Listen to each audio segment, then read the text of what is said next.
Sir আমি এখানে আসছিলাম হাই প্রেশার অস্টিও আর্থ্রাইটিস নিয়ে। একদম চলো, একদম হাঁটতে পারতাম না, চলতে পারতাম না। অনেক জায়গা, অনেক অনেক মেডিসিন খেয়েছি স্যার, অনেক ডক্টর দেখিয়েছি। ডক্টর অপারেশন ছাড়া কোনো কথাই বলে না, বলে নিয়ে চেঞ্জ করতে লাগবে। তারপর জয়শ্রী দি আমাকে ইনভাইট করলো এখানে আসার জন্য, সিস্টেমে যাও এবং ভালো হয়ে যাবে।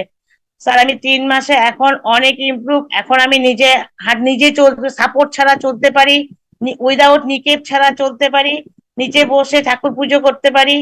এখন স্যার আমি অনেক ভালো। 1 মাস যাওয়ার পর প্রেশারের ট্যাবলেট 2টো করে খেতাম, এখন প্রেশারের ট্যাবলেটও টোটালি বন্ধ স্যার। এখন আজ থেকে 10 বছর পর আমার প্রেশার এখন 120/80। আগে ছিল 160, 170/110। সবসময় ডক্টর বলতো আপনি তো যখন তখন স্ট্রোক করবে, মাসে মাসে মাসে 2 মাস 3 মাস পর পর চেঞ্জ করতো প্রেশারের ট্যাবলেট। কিন্তু স্যার এখন আমি অনেকটাই ভালো, অনেক মানে হ্যাপি আমি।